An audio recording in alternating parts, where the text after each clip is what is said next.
नमस्कार. आजच्या एपिसोडमध्ये आपण बघूया, इथे सनीने त्याचं काम आता केलेलं असतं. तो म्हणतो की आता त्या रेवाला मी कसंबसं थांबवले, आता आपण आपल्या कामाला लागूया. ती रेवा खूप डेंजरस आहे, ती पुन्हा रमाला त्रास देऊ शकते. तर इथे रमा म्हणत असते की एवढं सगळं करून सवरून काय हाती लागलं तुझ्या? काहीच लागलेलं नाही आहे. हे तुझं सत्य लवकरच सगळ्यांसमोर येईल, कळलं का तुला? तेव्हा इथे आता रेवा म्हणत असते की रमा, तुला एक गोष्ट माहिती आहे का? पैशाने सगळ्या गोष्टी खरेदी करता येऊ शकतात. माणसंसुद्धा खरेदी करता येतात. म्हणून तर तू बघितलंस ना, मी एवढं सगळं करून सवरून सुद्धा कुणीही माझ्या विरोधामध्ये बोललेलं नाही आहे. आणि आता जरी कोणी माझ्या विरोधामध्ये बोलायला गेलं ना, तरीसुद्धा मी त्या माणसांनासुद्धा खरेदी करेन. पैसा दिला की सगळं काही करता येतं, कळलं का तुला? पण तुझ्यासारख्या मुलीला ते कळणार नाही. कारण तुम्ही कधी मोठा विचारच करत नाही. तुम्ही म्हणूनच गरिबामध्ये राहता आणि तुम्ही कायमचे गरीबच राहता. आणि आमच्यासारखे श्रीमंत आहेत ना, ते नेहमी श्रीमंतच राहतात. आणि देवसुद्धा आमच्याच पाठीने असतो. कारण का आम्ही श्रीमंत होण्यासाठी निदान प्रयत्न तरी करतो. तरी इथे रेवा म्हणत असते की बघितलंस ना, कसं मुकादमांची सगळी प्रॉपर्टी मी माझ्या नावावरती केलेली आहे. आणि तुम्हाला सगळ्यांना आहे ना, नाक घासायला सांगणार आहे मी माझ्या पायावरती. त्याच्यामुळे इथे तू आता जास्त काही बोलू नकोस. तुझे आता दिवस भरलेले आहेत. तुला आता संपवल्याशिवाय मी काही स्वस्थ राहणार नाही. तेव्हा रमा म्हणते, तू माझं काही वाकडं करू शकणार नाही आहेस. तुला कळलं ना? कारण तू म्हणतेस की देव तुझ्या पाठीशी आहे, पण देव कधीच खोट्या लोकांच्या पाठीशी नसतो. तर इथे सगळ्या लोकांनी आता रेडिओवरती रेवाचं आणि रमाचं बोलणं ऐकलेलं असतं. त्यामुळे सगळेजण आता इथे रेवाच्या तावडीतून रमाला थांबवण्यासाठी तिथे आलेले असतात. रमा म्हणत असते की रेवा, माणुसकी सगळ्यात जास्त महत्त्वाची असते गं, बाकी काही नाही. तू फक्त पैसा पैसा करत राहिलीस आणि त्यामुळे तू माणसांना दूर केलंस. तू माझा संसार मोडायला आली होतीस ना, पण तू काही करू शकली नाहीस, कळलं का? पैसा पैसा करून माणूस कधीच मोठा होत नाही, ही गोष्ट लक्षात ठेव. माणसामध्ये माणुसकी असणं हे खूप जास्त महत्त्वाचं असतं. तर इथे आता सगळी माणसं म्हणत असतात की रमाला आपण काही होऊ द्यायचं नाही. त्या रेवाला चांगला धडा शिकवायचा. त्यानंतरला रेवा म्हणते, बघूया ना आता कोण जिंकतंय ते, माणुसकी जिंकते की पैसा जिंकतो. मी पण आता बघते. चल रमा, गुड बाय. आता तुझी जायची वेळ आलेली आहे. जी माणसं माझ्या विरोधात जातील त्यांना कसं विकत घेता येईल, आता मी यांच्याकडे लक्ष देते. आणि इथे आता रेवा रमावरती बंदूक ताणून ठेवते. तेव्हा इथे आता पोलीस म्हणत असतात की रेवा, तुला चारी बाजूने आम्ही घेरलेलं आहे. त्याच्यामुळे आता काहीही करायचं नाही. रमा मॅडमला सोडून दे, आत्ताच सांगून ठेवतोय. तेव्हा इथे आता रेवा खूपच जास्त घाबरते. रमा म्हणते की बघितलंस, आता कुठे गेला तुझा पैसा? जा आता, आले तुला घेऊन जायला. खडी फोडायला जा आता जेलमध्ये. तेव्हा रेवा म्हणते, रमा गप्प बस तू. तेव्हा रमा म्हणते, काय गप्प बसू? तेव्हा रेवा म्हणते, हा सनी कुठे आहे? सनी कुठे गेला आहे मला एकटीलाच ठेवून? तो तर माझी मदत करतोय ना? तेव्हा रमा म्हणते, सनी गेला कधीच. तो का तुझी मदत करेल? तो माफीचा साक्षीदार होणार आहे, तो नाही तुझी मदत करणार. तेव्हा रेवा म्हणत असते, सनी तू मला चीट केलंस, फसवलंस तू मला, मी तुला सोडणार नाही आहे. तेव्हा येथे आता रमा म्हणत असते, तू काहीच करू शकणार नाही आहेस.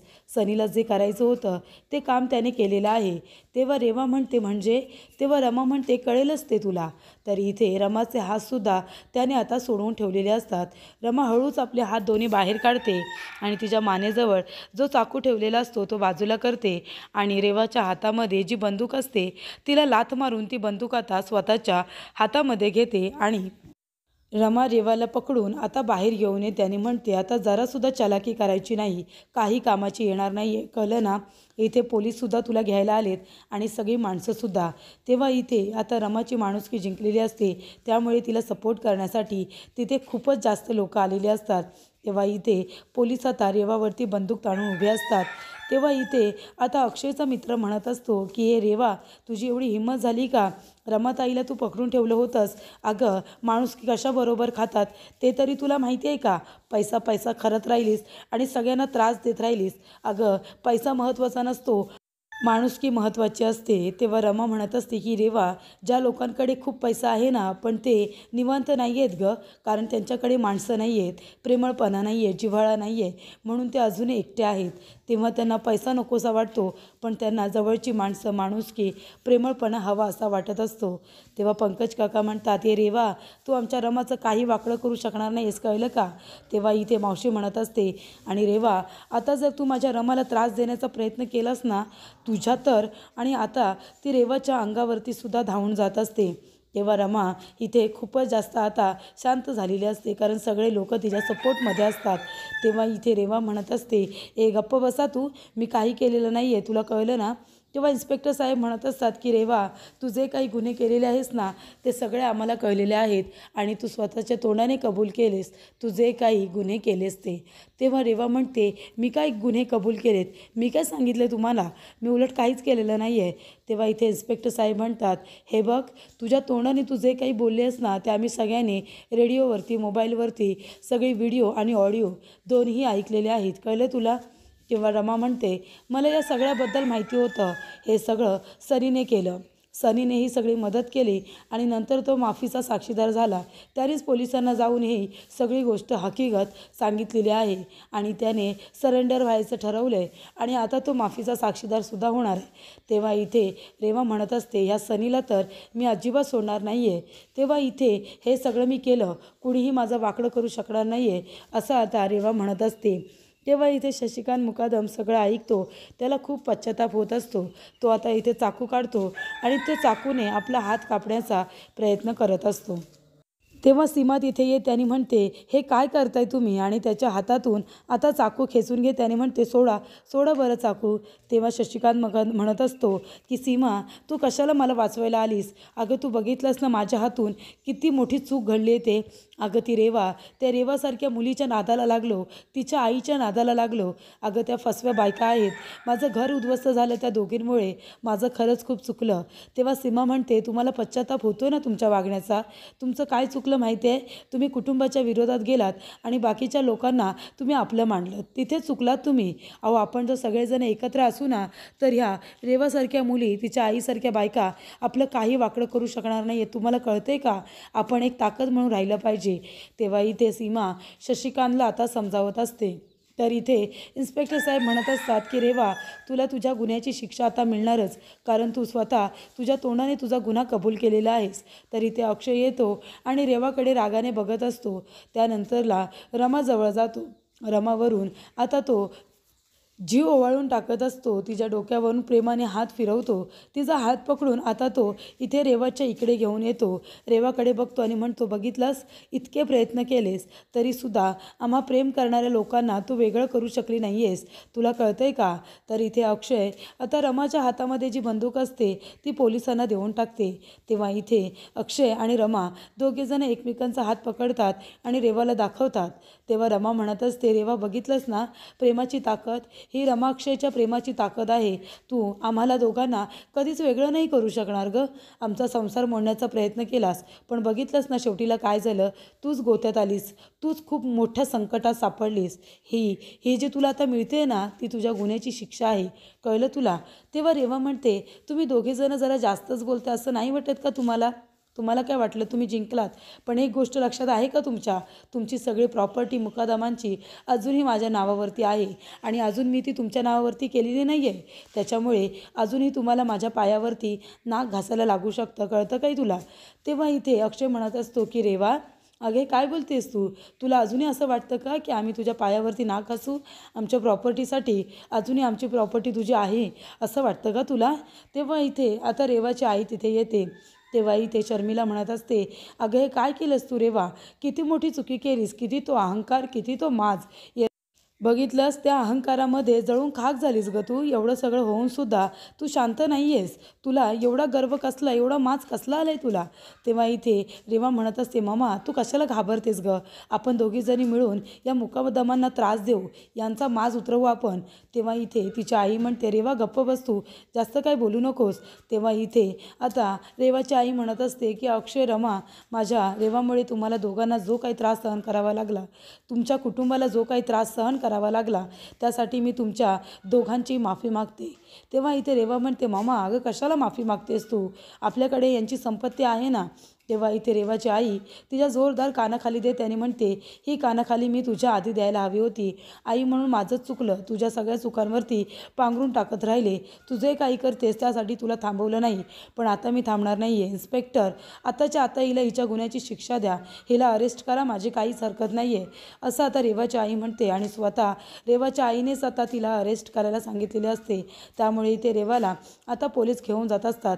तेव्हा रेवा म्हणत असते की मामा आय हेट यू, तुला माहिती आहे मी तुझा राग का करत होते, कारण तू कधीच मला अप्रिशिएट केलं नाहीस म्हणून. आणि आता तू ते पुन्हा एकदा सिद्ध केलेलं आहेस की तू माझी आई म्हणून अजिबात चांगली नाही आहेस, कळलं का. तेव्हा इथे रमा म्हणत असते की रेवा मैत्रिणीचं घर फोडण्याचा प्रयत्न केलास, तिचा संसार उद्ध्वस्त करण्याचा प्रयत्न केलास, पण बघितलंस ना शेवटीला तू आम्हाला दोघांना वेगळं नाही करू शकलीस. तेव्हा रेवा म्हणते मी परत येईन तुमच्याकडून बदला घ्यायला. तेव्हा अक्षय म्हणतो आधी बाहेर येऊन तर दाखव, आणि जरी आलीस ना तरीसुद्धा पुन्हा दोन प्रेम करणाऱ्या व्यक्तींना एकमेकांपासून वेगळं नको करू, कुणाचा संसार उद्ध्वस्त नको करू असं अक्षय आता रेवाला म्हणत असतो. तेव्हा इथे रेवा म्हणते सोडणार नाही मी, सगळं काही अगदी वसूल करेन तुमच्याकडून, सगळं काही वसूल करेन, माझ्या अपमानाचा बदला घेईन असं रेवा म्हणत असते. आणि आता तिला पोलिसांनी गाडीमध्ये बसवलेलं असतं आणि पकडून ठेवलेलं असतं. तेव्हा रेवा म्हणत असते मम्मा आय हेट यू, अक्षय रमा तुम्हाला सोडणार नाही, तुमच्याकडून बदला घेणार.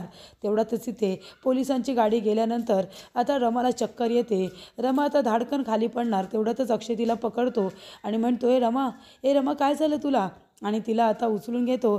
आणि तिथे त्याच्या मित्राची रिक्षा येते. लगेचच तो रिक्षामधून तिला डॉक्टरांकडे घेऊन जातो. आणि त्यानंतर इथे रमा आता बरी होऊन घरी आलेली असते आणि स्वतःच्या रूममध्ये असते. तेव्हा इथे अक्षय तिच्याकडे बघत तिथे बसलेला असतो. रमाबरोबर जे काही रेवाने केलेलं असतं ते सगळं तिला आठवतं, तिच्या स्वप्नात येतं आणि ती इथे दचकूनच उठते. तेव्हा इथे रमा आता घाबरते. अक्षय म्हणत असतो की रमा घाबरू नकोस, रमा शांत हो, तू तुझ्या रूममध्ये आहेस, रमा हे बघ तू आपल्या रूममध्ये आहेस असं अक्षय तिला आता म्हणत असतो.